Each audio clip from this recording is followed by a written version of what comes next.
hacerlo lo más ameno posible, porque realmente, o sea, el tema es interesante, pero uno puede hacerlo muy tedioso, si quisiese. Solo tratar de hacerlo lo más práctico posible. La idea es hablar de cuál es la importancia de la fenotipificación en nuestra práctica cotidiana y qué beneficios nos puede traer a la hora de tomar decisiones con nuestros pacientes. Como todo, o sea, siempre uno tiene algún conflicto con la industria, fundamentalmente esos son los míos. Impresionante. Me encantó.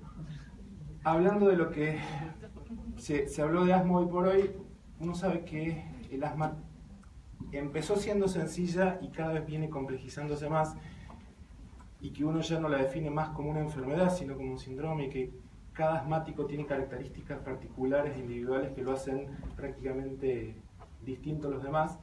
Es una de las pocas enfermedades que afectan a todos los grupos etarios por igual, y en gran parte del planeta sin distinción muy marcada, que genera elevados costos en nuestro sistema de salud, como lo dijo la doctora, y que aproximadamente un 10% de estos los vamos a considerar como asmáticos severos o como asmáticos de difícil control.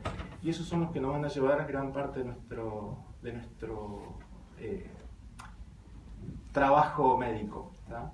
De hecho, se supone que nosotros debiésemos ver solamente este 10%. Se supone que el asma lo debiese manejar el clínico, el generalista, el médico de familia, el pediatra, y a nosotros llegarnos solamente el asmático de difícil control, cosa que habitualmente sucede bastante a la inversa.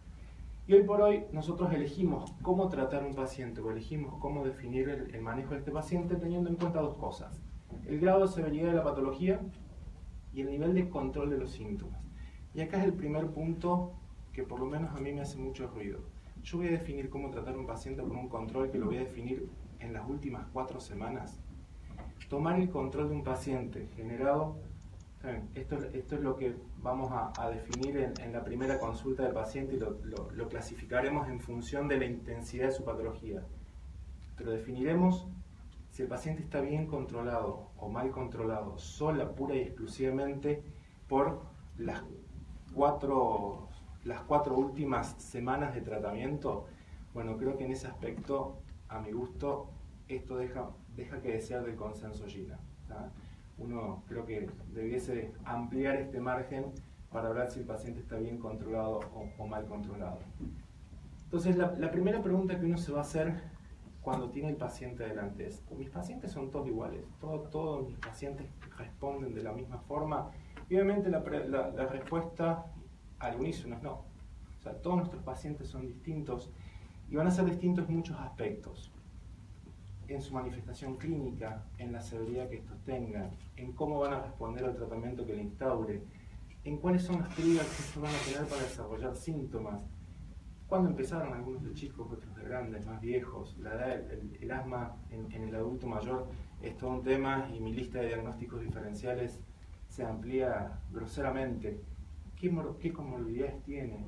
¿Los mecanismos inflamatorios son todos los mismos o no? Entonces tenemos demasiadas variantes como para entender que este enfermo sea uno solo, o que este enfermo sea igual al próximo que sigue en la lista de turnos. Entonces, identificar cuáles son las características particulares de este paciente nos pueden servir, o para qué nos van a servir en realidad. Fundamentalmente nos va a servir para esto, que es identificar el tratamiento personalizado para el paciente, ¿tá?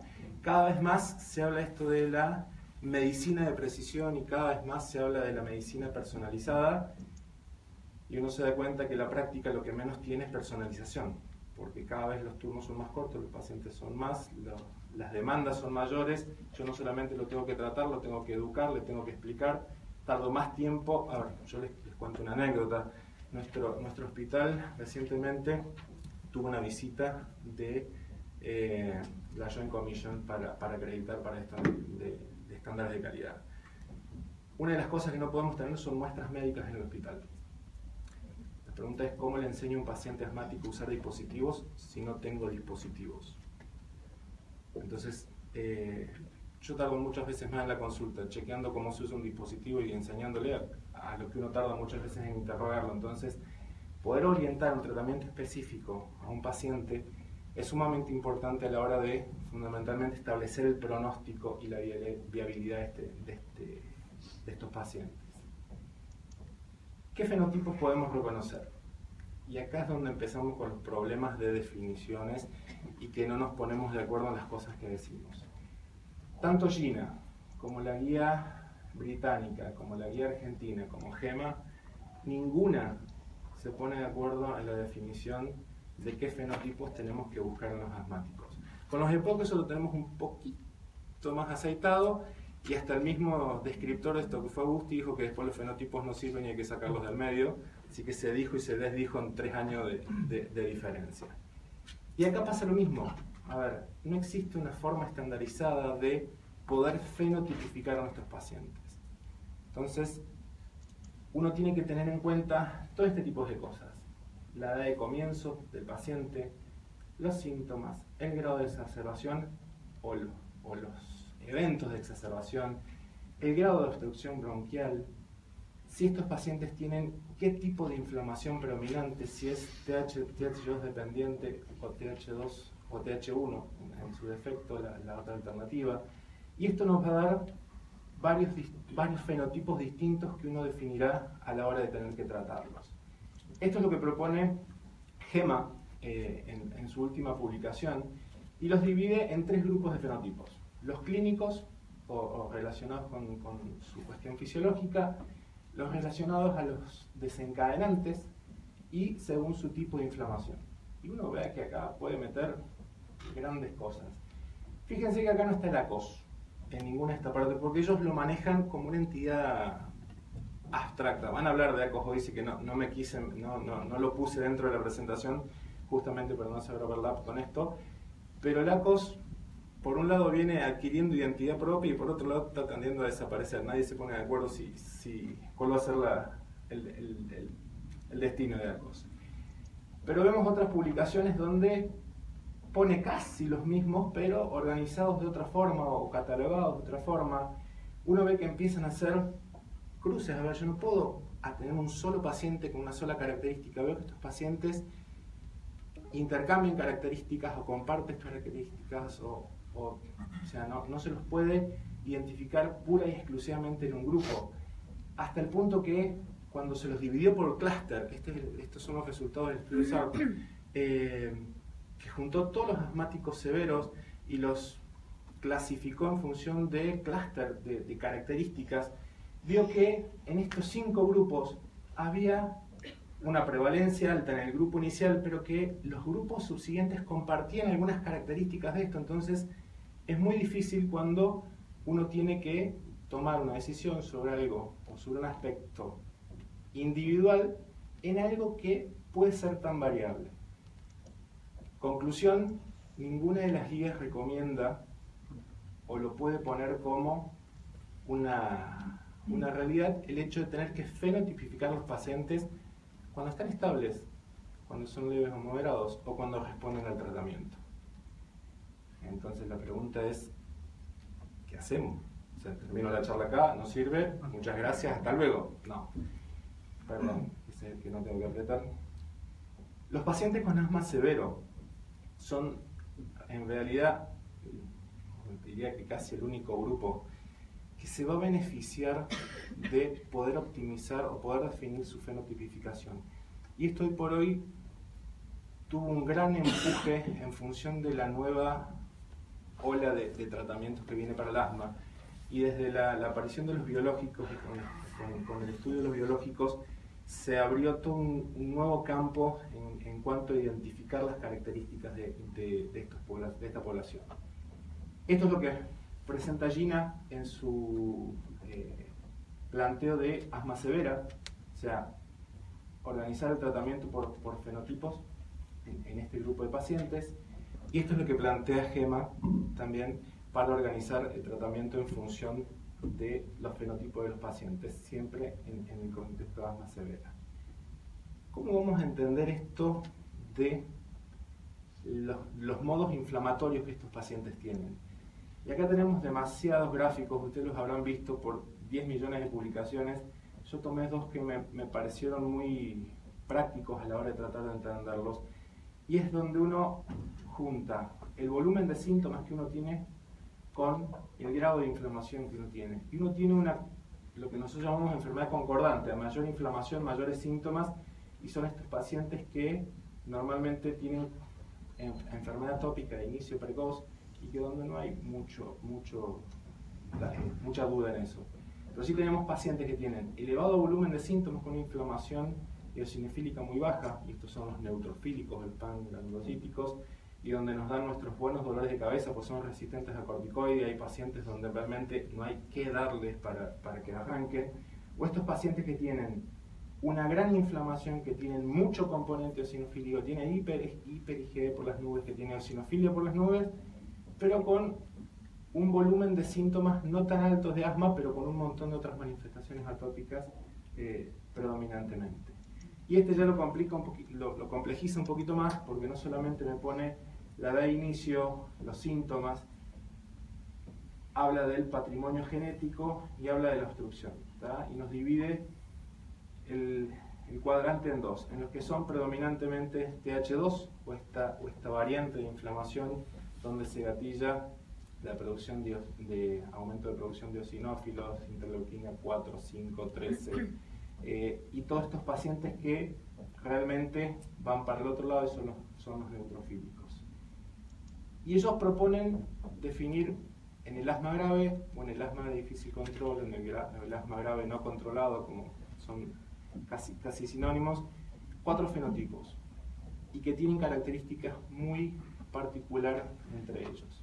Una es el asma alérgica, que es aproximadamente la mitad de los pacientes, donde predomina esta inflamación TH2 con estas interleuquinas que hablamos, donde estos pacientes tienen test cutáneos positivos, y donde esto es un dato no menor, porque muchas veces se asocian a urticaria gigante y un montón de manifestaciones alérgicas, donde la medición de IgE y la medición de eosinófilos libres en sangre, la medición de eosinófilos en el puto, pero sigue siendo un poco más compleja, sirven como marcadores, y acá la prelistimina empieza a ser utilizada, y el feno también como marcador. Lamentablemente nosotros en Córdoba no disponemos de óxido nítrico exhalado, así que no tenemos experiencia en su manejo.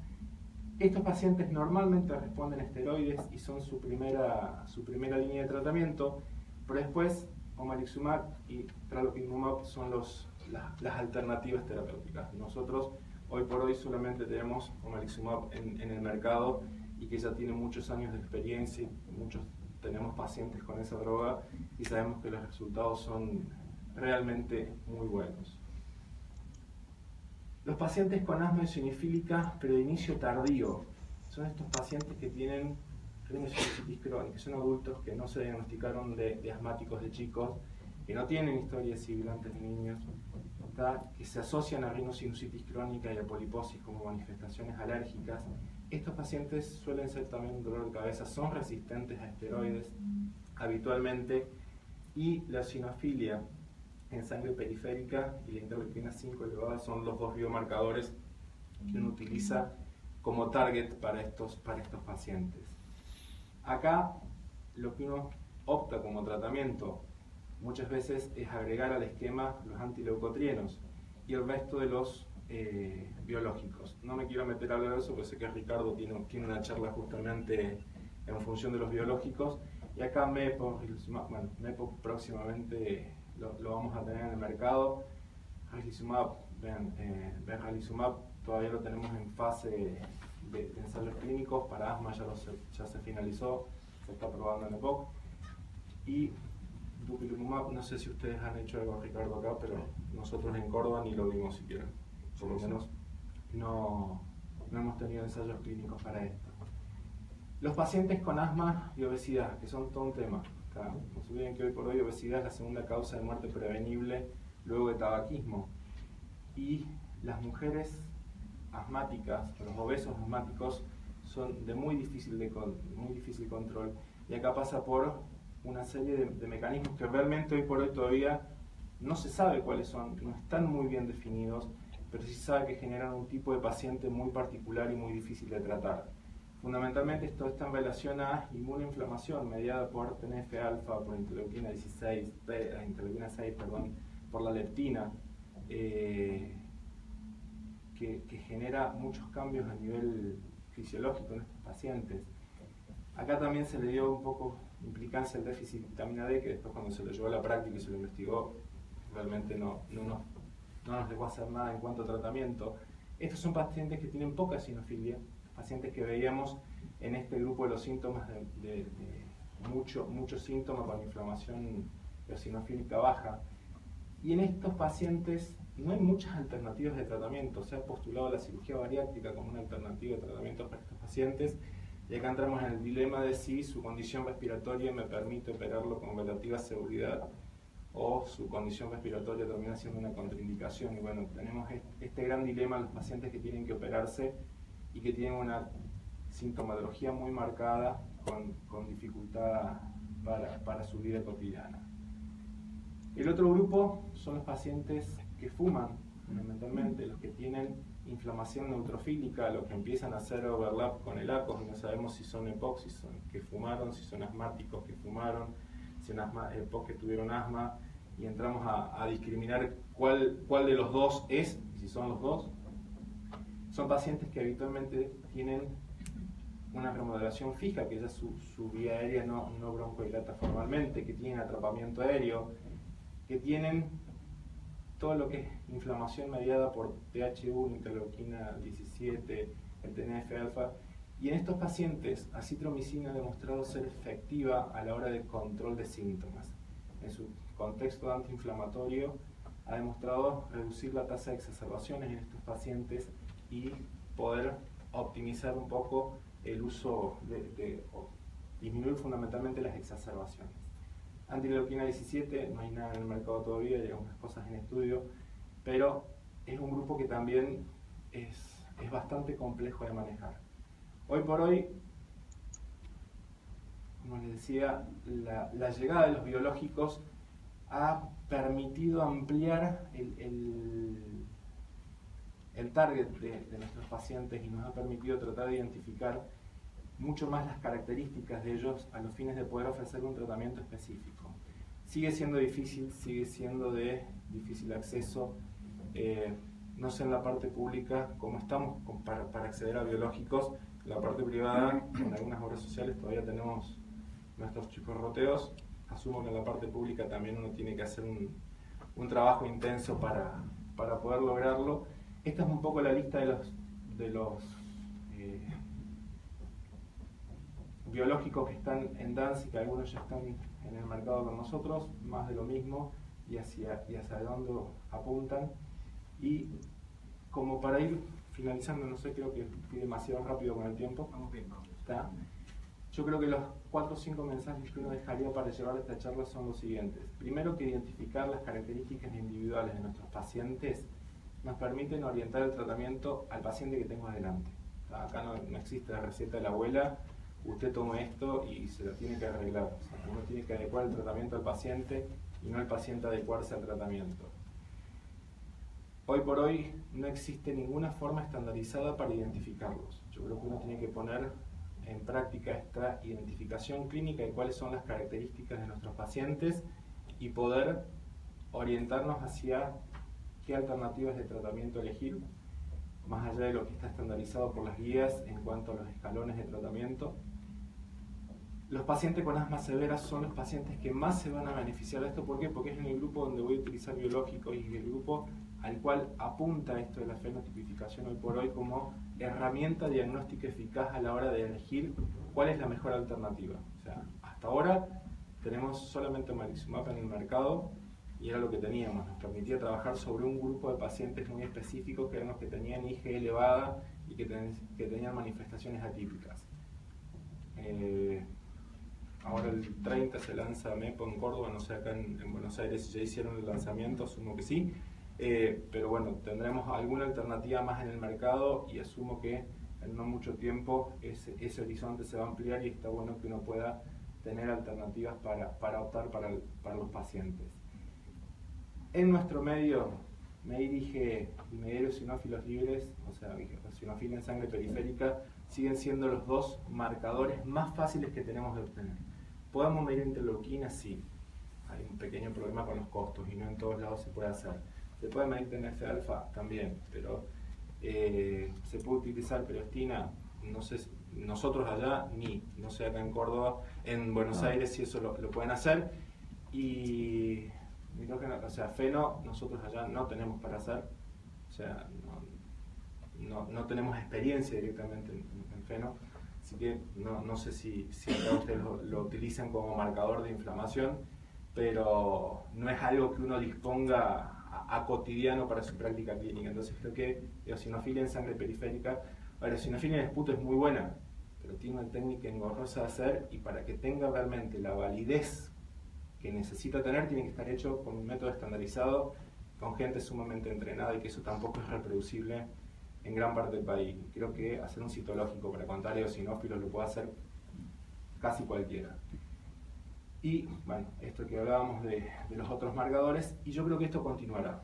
¿Vieron cuando alguien fue a ver El Señor de los Anillos al cine, Matrix, y que vos veías en la mejor parte de la película y te parecía el to be continued? Bueno, yo creo que esto está con un impulso muy importante en la industria, y que creo que el desarrollo de nuevos fármacos apunta a poder ser más específico en la caracterización de nuestros pacientes, y eso está bueno.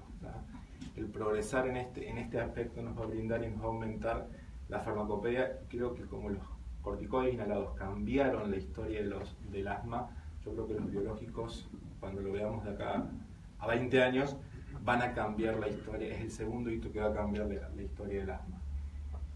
Como yo sé que este es un simposio amigable con la tecnología, nosotros tenemos próximamente nuestro congreso en Córdoba, y también lo vamos a hacer touch friendly, así que vamos a tener identificación facial directamente, y este es el nuevo eslogan de Liquid que va a ser patrocinante de nuestro congreso. Los esperamos del 6 al 9 de octubre en Córdoba, en el Congreso Argentino de Medicina Respiratoria, y muchas gracias.